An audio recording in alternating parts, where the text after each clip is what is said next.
This is BS with Joe. I'm Brad Scott. This is Joe. Yep. And we're here going to be talking to you about some stuff that's going on politically, how we feel about it. And Joe, you wanted to start off with... representatives and how you find them. Yeah. So you could look them up multiple ways, but what you want to do is you want to go ahead, Joe, tell us how you did it. The easiest way for me was to just go on Google and say, who are my representatives? And then you go through the list, and there was one that I don't remember exactly what the website was, but it was one of the top three, and you click on it and then put your address in, and it tells you exactly who all of your representatives are, from the president all the way down. So, and some of them are just a link to, okay, you're in District 10 in Florida, but it doesn't tell you who the representative is. You got to click on the link to find out who your representative is. I think a lot of that goes to the voter elect, the person who you vote to do the voter election thing. Right. Yes. I'm drawing a blank on that myself right now. Do you want to cut it and do it again? No, that's okay. No. So, all right. So, this Republican goes into a territory that's been Democrat for years. Okay, he's going door to door trying to sell, trying to get constituents. Promote himself. Yeah. And he comes up on this old farm, knocks on the door, and the farmer answers the door, and he says, hey, I'm so-and-so, I'm a Republican looking, to get some votes. And he says, Martha, come out here. What? So she's never seen a Republican before. I got to get my wife. And he says, well, all right, I guess I can give you a speech then to both you and your wife. He says, okay, we'll listen to you. So the Republican looks around and he sees looking for a podium, basically. And he sees a pile of manure. He goes over and stands up on the pile of manure and gives a speech. And the farmer, and he's done, is like, I gotta tell you, I have never heard a speech from a Republican before, and I liked it. The Republican says, well, I've never given a Republican speech from a Democratic platform.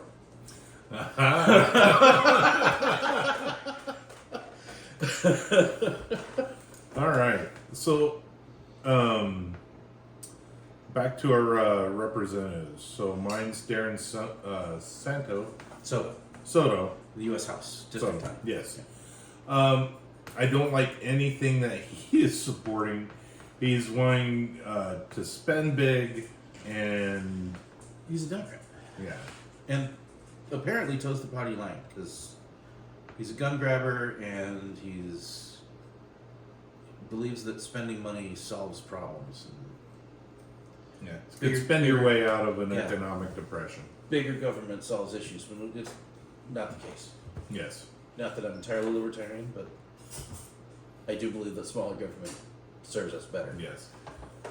Your state house is District 47. That's Paula Stark. Yeah, I was looking up stuff on her. I just don't like her. She's toes the party line, pretty much the same as Darren Soto. Yep. Keep mispronouncing his name. It's okay. And then your state senate is District 25. That's Kristen Arrington. I don't know much about her. She's also a Democrat. She's also a Democrat. I wouldn't be surprised if she toes the party line.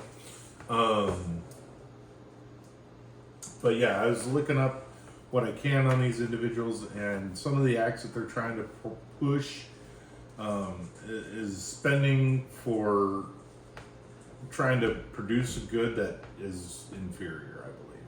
Okay. A lot of them are spending bills or bills of that nature. So we both have the same representatives in the Senate, the U.S. Senate. Yes. And that's Marco Rubio and Rick Scott. I don't really have an issue with either one of those, but Rubio is going to have to be replaced, is he not? Yes, he's going to have to be replaced because I believe there's going to be a cabinet member under Trump's team. I don't remember what position he got. I think it's state. Yes, state representative. No, secretary. Secretary of State, that's it. Because he is a state representative. Yeah. But he's going to be Secretary of State. That's right. I remember that. Sorry about that. That's all right. Yeah, he's going to be appointed there, so he has to be replaced. So, not Rick Scott, our governor is going to have DeSantis. He's going to have to appoint somebody to put in his. That's not a special election. That's an appointee. I believe. Oh, that's right. It's the Senate.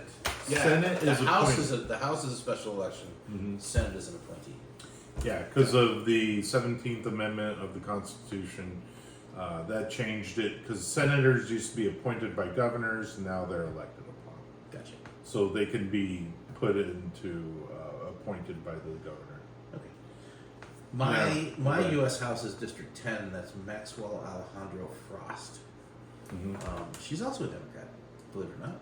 Mm-hmm. Yeah. I don't really know a whole lot about Maxwell Frost. I wasn't able to find a whole lot. The state senate, for me, is Geraldine Thompson.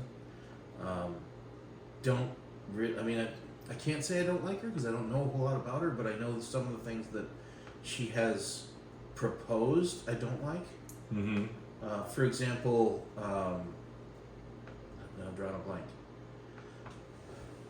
I'll come back. She was proposing. Yeah, we'll come back. Yeah, I'll come back to that. Orange County Commissioner is Mike Scott for District 6. He is a former Boy Scout leader. He's very involved in the church. He's a Baptist. Mm-hmm.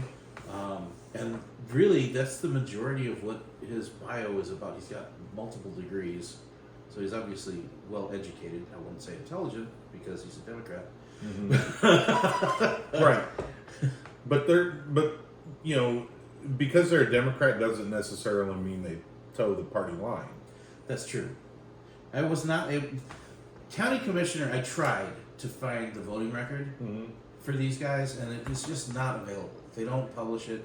No. You can go and you can watch the videos of the meetings. Mm-hmm. You can read the notes of the meetings on what was discussed and how many people voted yes or no, but it doesn't tell you who voted what way. No, and a lot of them they could just say they were present and not really vote upon. Right. So a lot of it is That's one area where the information passed down to the people isn't quite as good as it could be in county. right. That might just be an Orange County thing. I don't know if Osceola County is the same way. Well, I think they do have when they go to do these votes and all this other stuff. I'm sure it's open to the public, and you could probably go and sit in and watch them debate about it and talk about it and bring it up to the council.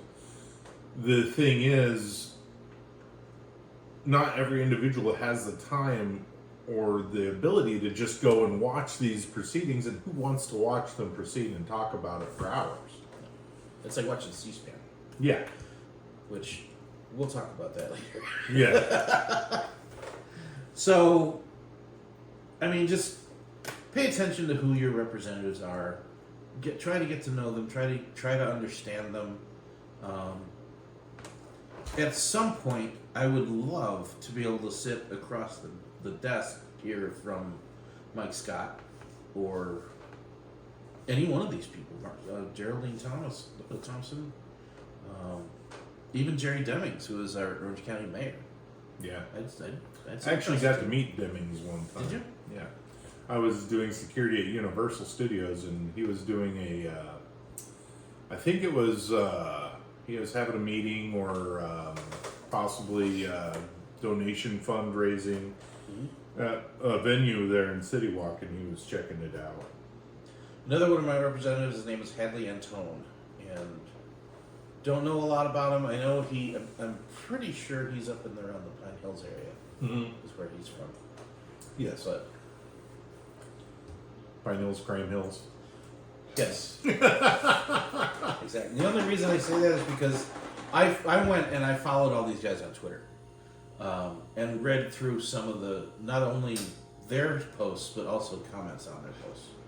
And I know that he's up in that area because there was a shooting in Pine Hills and somebody was like, Hadley, come on, you know. Yeah, and if you look at a lot of the areas where a lot of the staunch Democrats reside in, they're usually not very they've got issues with crime and other The things. question is, though, do they live there or do they just represent there? They could represent there. They also could live there because it depends on I mean, what there's, because every state has their own laws on whether or not they have to live in the district true. or not live in the district. I truly believe that if you're going to represent a district or an area, you got to live there. You got to interact with the people. They all have offices in the area They all have offices, but if they're in town. if they're in town, and they don't even have to be in the office. No. But I mean, just recently they had a whole bunch of stuff doing with Thanksgiving, and Demings was at a soccer game in Orlando. Mm-hmm. They're out there. You just gotta pay attention. Pay attention to what's going on. Yeah. Well, and that's it. You know, you gotta try to look them up, and a lot of these guys, when they first start, they're probably going door to door to people in their area, Right. in their district. One of the reasons that we started doing this is because you see these names on the side of the road. You know, you see there's the freestanding sign that says "Vote for Mike Scott." Why? Why would I vote for Mike Scott? Tell me. Yeah, you just see the sign, who but are you don't you? know who they are. Yeah. Yeah, and that goes along the lines of everybody's voting Democrat or Republican. Right. And I honestly believe that if we could get away from the two-party system and vote on every individual, you would have to look them up. Right. It used to be a lot easier that way, but the problem is a lot of people go to these different parties because they get funds. Yeah. They get the money so they can put these road signs out. They could do this. They could do that. Well, yeah, they decided they wanted a career in politics, and this is the party that latched onto them. So they're like, okay, there's my meal ticket. And a lot of them, I guarantee you, if you were to talk to some of these individuals and actually ask them about these spending things or these other things, they probably won't be exactly for what the Democratic Party wants if they actually were to look at it logically. But they have, I believe a lot of them have to follow it to keep their funding going. They're not going to tell you in a public way that they're not 100% for it. Right. It's kind of like with our state representatives, Rick Scott and Marco Rubio. Rick Scott, he's for Second Amendment, but he also wrote in the red flag laws. He passed the red flag laws when he was governor. Yeah. And then Marco Rubio was against it until Trump started coming in, and then he was for it. As I recall, Rick Scott had a lot of pressure on him on the red flag laws. Oh, he still does. He may not have been completely for that, but he did it because of the pressure. He did it for the pressure. That's why if you are a Second Amendment supporter, you got to push back against them. Yeah. Certain organizations like Gun Owners of America, if you register and you become a Gun Owners of America member, they actually will mail you out postcards that you can mail to your representatives to support Second Amendment issues. Yeah. And they also, with that newsletter, they also tell you what Second Amendment bills are coming into thing is to, and they're not to support the Second Amendment, they're to try to take away our rights. Exactly. Segue. In 1933, the United States Congress passed a law called, or a legislative act called the Glass Steagall Act. Mm-hmm. Talk to me about that. So the Glass Steagall Act, it was implemented to prevent the banks for giving these loans without any, just make it easy to get a loan and you could invest it into whatever you wanted. What people were doing was they were taking loans and they were investing in the stock market. But banks were doing that themselves because you had the bank and the securities exchange in the same building. Mm-hmm. Well, maybe not securities exchange, but you had the bank and the broker in the same building in desks right next to each other. Yeah, you would just get your loan, then you would go and put it right into the stock. Yeah. And that inflated the stock, and then eventually the stock crashed. Right. And that's what started the Great Depression. But I can recall walking into Chase Bank and there's the investor side, and then there's the bank side, and it's still the same building. It's still the same building, but that's also because they ratified it in 66, and they also ratified it again in 99. They changed it. They changed it. And that's also why I believe that we had the housing crisis in '08. We're facing a housing crisis now. It may not be reported to you, but if you look at housing prices and everything like that, they're not great, and it's hard to get a loan nowadays. What did I say? 14.8% Yes. of homes are foreclosures. Yes. So it's like one in 970 in Florida. Mm-hmm. That's high. It's high, and it's getting higher. Yeah. Because you got also the insurance companies. The insurance companies are charging more for insurance because of all the hurricanes and everything like that. And homeowners, like regular Americans, they're not making a whole lot more. And then you put increase of food prices and other things like this. People aren't making it. Right.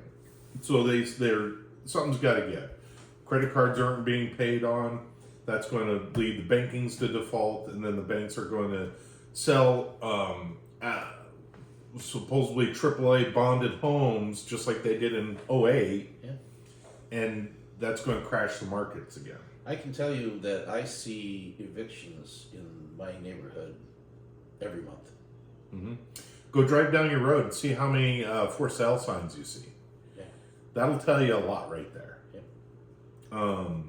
I mean, I live in an apartment, but still. Oh, you'll see the notices. You'll see the eviction notices on the apartment doors. And you'll see their belongings sitting next to the dumpster.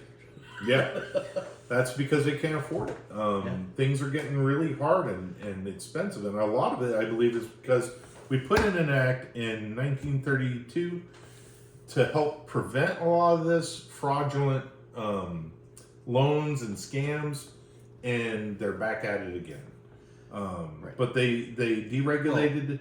Bill Clinton pulled the teeth out of the bill in 1991? 1999. 99, okay. 99. Oh, that's right, yeah. Because 91 was Bush. Yeah. 99, he did that. There was also in 66, they did some, they allowed commercial banks. Was that Johnson? Johnson. Okay. In 66, they allowed commercial banks to get involved in small banking practices and things like this. So that way, these loans could be a lot bigger. And then fast forward to 99, people had to have like larger down payments. And the reason why you wanted the banks required like larger down payments. Yeah, you had your skin in the game. If you lost your home, you didn't just lose your home. You lost 20% of the home's value.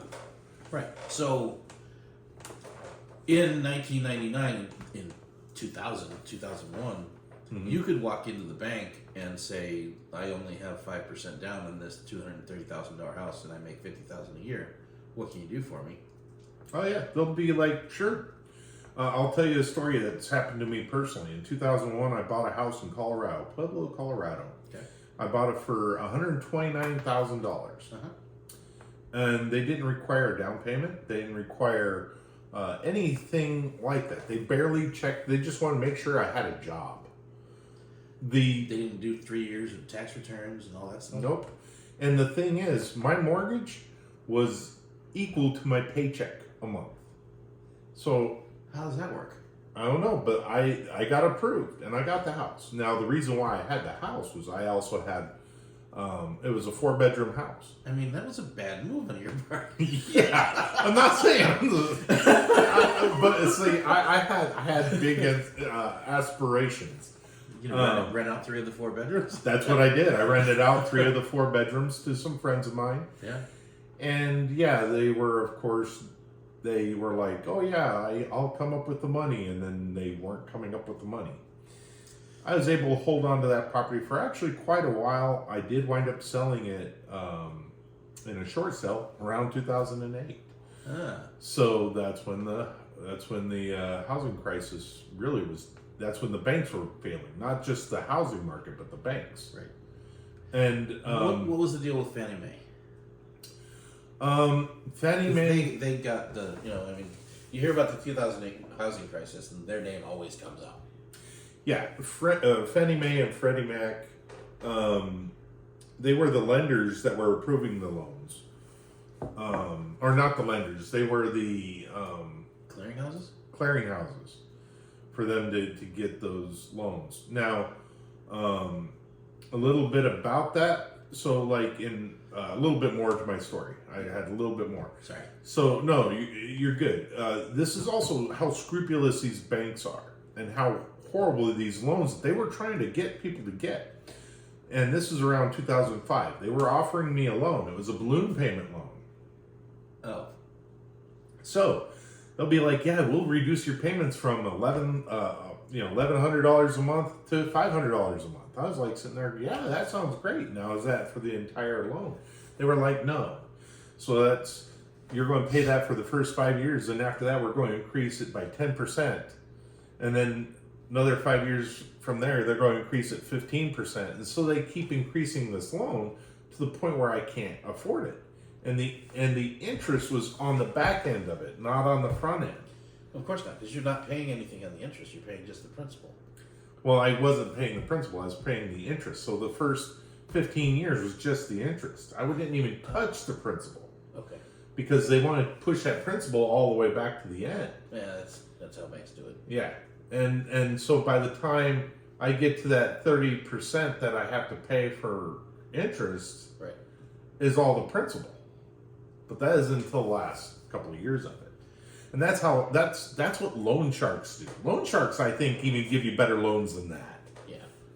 Well, right now, there are credit card companies like Mission Lane and Capital One, or two that I can think of off the top of my head. Credit One Bank probably is another one, that are offering credit cards at ridiculous rates, like 30%, 29%.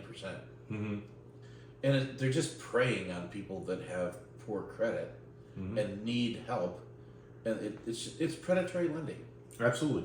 And here's the thing: even if you go for bankruptcy and get bankrupted on, you actually can get more credit cards, and they're going to push more of these loans in front of your face. Right. And what you're going to get from it is higher interest rates. Right.